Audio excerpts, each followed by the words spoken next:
And we are live. So, man, I'll tell you what. I have to start drinking tea for some of these shows. For uh, those of you who care, I'm training for a race coming up in November, and I'm really going at it. And the training for me, especially outdoors on the East Coast, it's pretty warm. It's not as hot if you're in the West Coast of the United States right now, where I think it's upwards of 130 degrees Fahrenheit. But we're looking at in the 90s, close to 100. And like today, I actually woke up tired. Like I got 8 hours of sleep, and I woke up and I was still exhausted. So I need some tea to make sure that I'm more articulate. It's too late at night for coffee, and it lays too heavily in the stomach. But I'm going to have to get some black tea and go from there for these types of shows that are carrying over late, especially when I'm doing the late show with Rod over in LA. So, welcome to another episode of An American Werewolf in New Jersey podcast. Interrogative. What do you do when you have a movie that you want to cover and nobody else owns the movie, and you don't want people to have to spend money to come on your show to discuss a movie? I mean, it's not worth all that or anything like that. Well, what do you do when no one else has access to this movie that you want to cover? Well, my solution to that is that I cover the movie on my own, independently. And that's what I'm doing today. I am going to be covering 2001's From Hell, and let's get to it.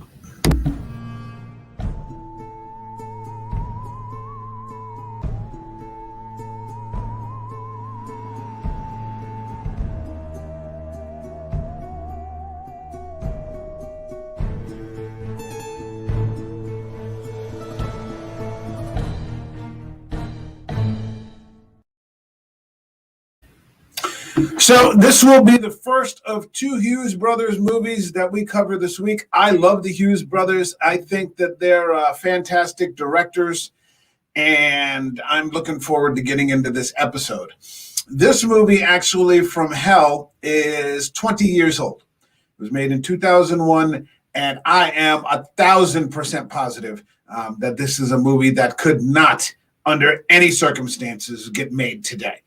You will never, no movie studio would greenlight a movie like this. And that's a shame, because it's not the greatest movie that I've ever seen in the way that you think it would be. The story is basically about, in an overt sense, it's about the Jack the Ripper murders that gripped the Whitechapel district in London at the end of the 19th century, I believe.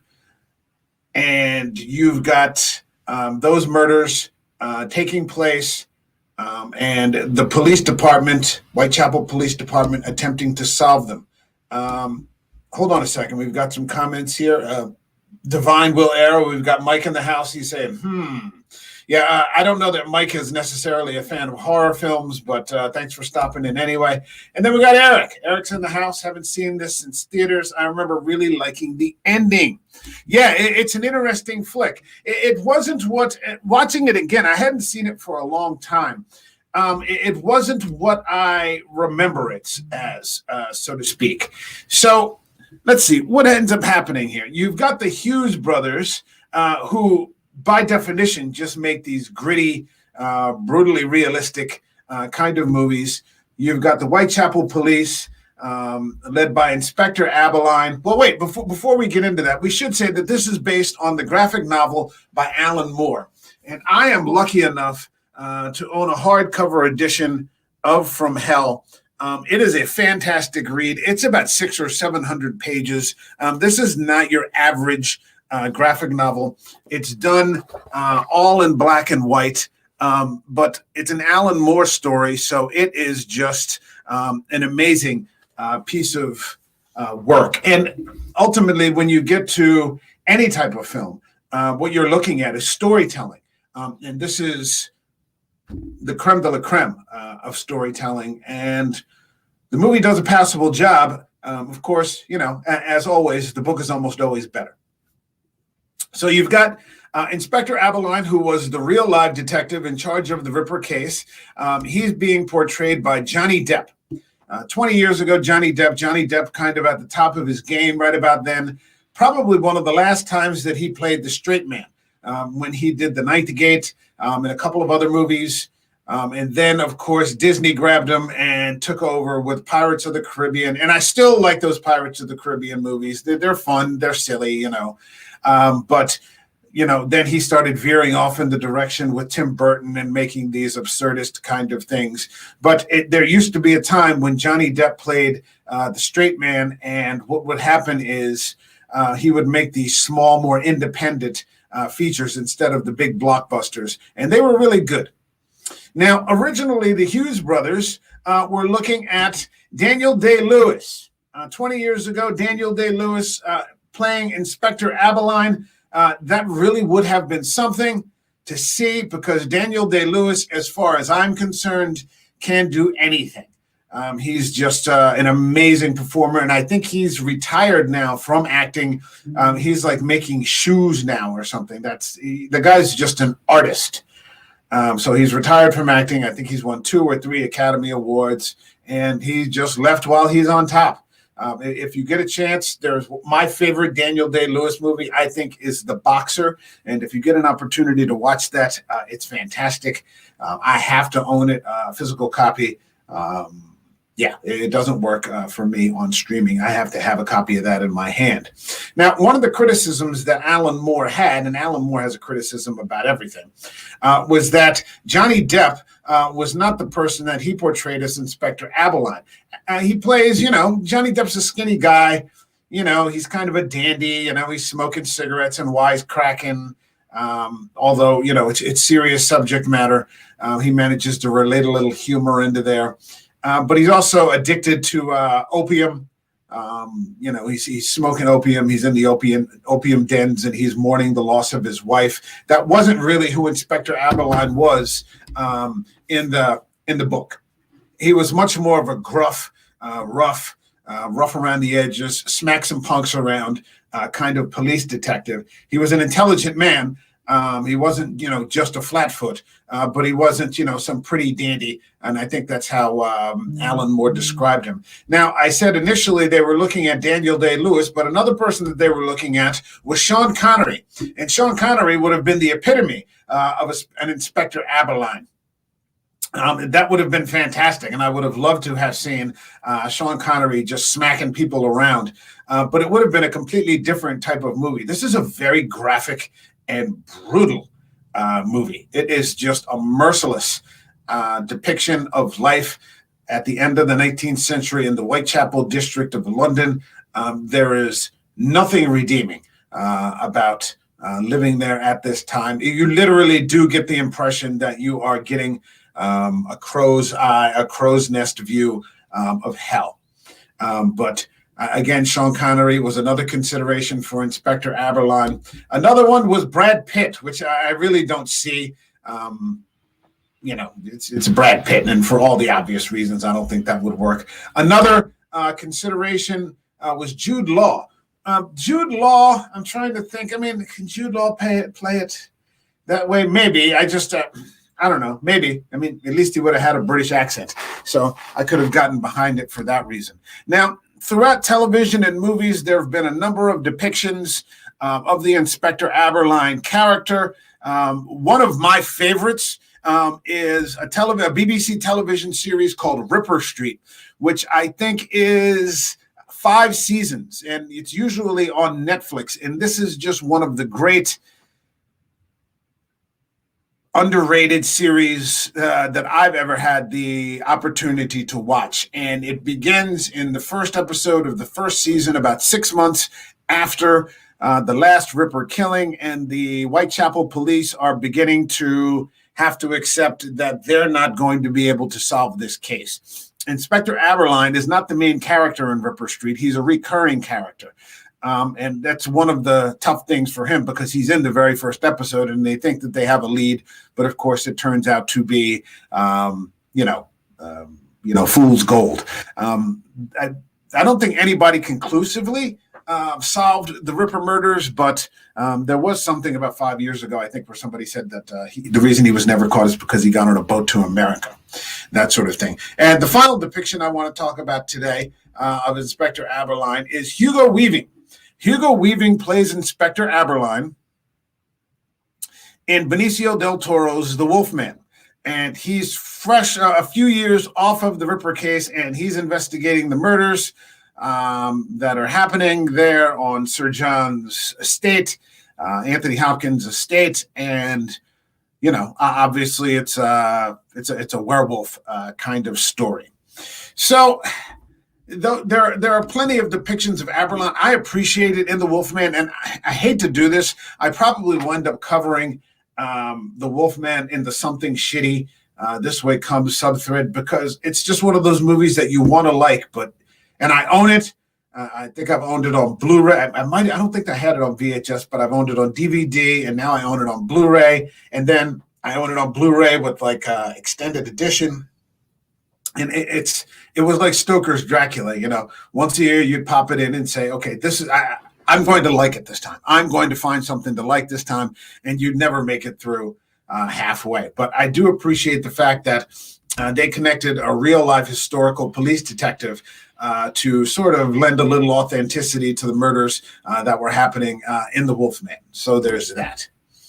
So this movie starts off with a very stylized depiction of New York. And you can see right there, that's a scene, that's kind of the opening scene to the movie. And it looks almost like Stoker's Dracula, except for this, except to say that really, I like this more than Stoker's Dracula because you're not dealing with something supernatural. And at this particular age, the things that people do actually scare me a lot more than vampires and werewolves and, you know, those sorts of things. Its depiction of life, especially for women, is just brutal and merciless.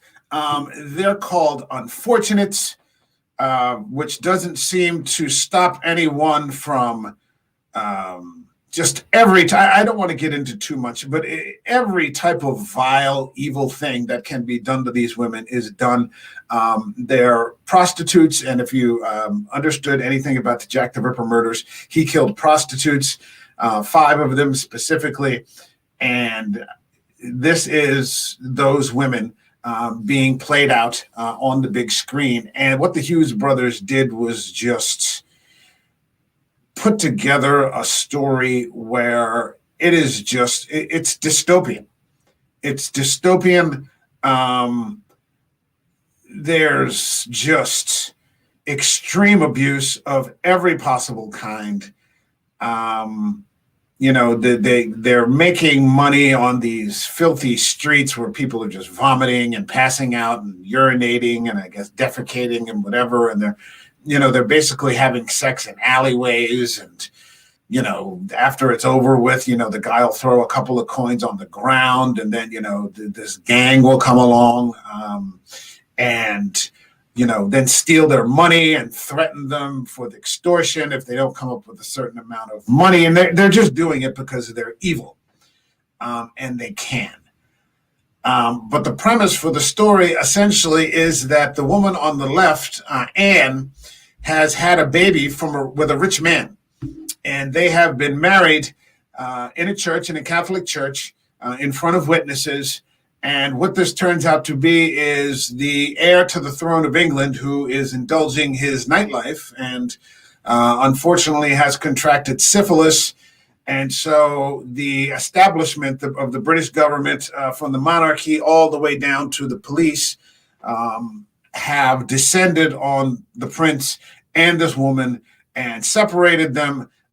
They actually lobotomized the woman with a hole saw. It's unbelievably brutal what happens. And the rather dismissive way that they get into it by saying, hey, you know, this woman's, you know, suffering from hysteria. Well, she's not suffering from hysteria. You know, 10 guys burst into a room and dragged her out of the room naked while she was having sex with this man she believes, is authentically her husband. But of course, they're not going to allow the heir to the throne to marry a prostitute. That's never going to happen. So what ends up happening is the Ripper is part of the British establishment who is taking revenge on these women. One for giving the prince syphilis, of which he's going to die for because syphilis was a fatal disease back then. One for having a baby with a prostitute out of wedlock and threatening to bring down the monarchy. And just the fact that he's fucking insane. He's Jack the Ripper. The police, you're just dealing with this systemic ineptitude, with the exception of two people, really. You've got Johnny Depp, and then you've got the fantastic Robbie Coltrane, who, in more modern times, we know him as Hagrid from the Harry Potter series. And they are competent police officers attempting to solve the case, but they are met by the politics of the time because nobody really cares about prostitutes, and the men will just openly tell you that. They're happy. They refuse to believe that, an educated man could do this because there was that classist sort of society living that was going on back then. So it's just, they dismiss out of hand that this could be an educated man. And so this allows Jack the Ripper to just go around and mangle these women. But more than that, I mean, you're just seeing, it's not like, they live, in a cottage or something like that. And then, Jack the Ripper is doing this. Every day of these girls' lives is just hell. I was watching something the other day. I was watching another movie, and we're going to cover it on Thursday. And I was just saying how hellish it must have been to be alive back then. That's unbelievable, how brutal it must have been. I don't use words like this very often because I think in today's society it gets tossed around a little too easily, and it's just basically about the weight of accusation to back a person up. But this is extreme misogyny, and it's rough stuff to watch. The main character in terms of the prostitutes is Heather Graham. She plays Mary Kelly, who I believe was one of the women who was killed by Jack the Ripper. She's a little out of place, simply because she's so damn beautiful. She doesn't seem to be a newbie to the streets, and it seems unlikely that she would have been able to maintain her looks or keep that soft, gentle, sort of Heather Graham sort of beautiful for very long out there. And here's another thing. I mean, you could say this too, and I know this a little bit from experience in my professional life. Women that are at this level, yes, are they victims? Yes, absolutely. Are they a tad predatory themselves because of what their upbringing is? Yes, absolutely. But it's sad and it's infuriating, and it's tough to watch what happens to these. So you get wrapped up in that almost as much as you get wrapped up in the Ripper story. And in the end, we find out that the Ripper is Sir William Gull, who in this movie is portrayed by Ian Holm. Now, we all know, as horror fans, that Ian Holm knows how to play evil because he was the evil little gremlin, Ash, from Alien, without a trace of humanity in him. So we know that. But by the time he gets to this movie, he's already 71 years old. And he's also playing Bilbo Baggins at this point in Lord of the Rings. So, maybe he's, not exactly cast as the right person. Probably I would have picked somebody a little bit younger, maybe a little more able-bodied, that kind of thing. Now, originally, I think one of the intentions for casting was Sir Nigel Hawthorne, the great and legendary Sir Nigel Hawthorne. But, that's kind of the way it worked out. And Sir Nigel Hawthorne was diagnosed with terminal cancer. And so, he withdrew and they cast Ian Holm. So you find out who the Ripper is. And then what ends up happening is the system, the entire system, because essentially this is a task that's been given to Ian Holmes, Sir William Gull, by the Masons, the Masonic Lodge, which at that time was a much more esoteric society, given only to, the upper elites.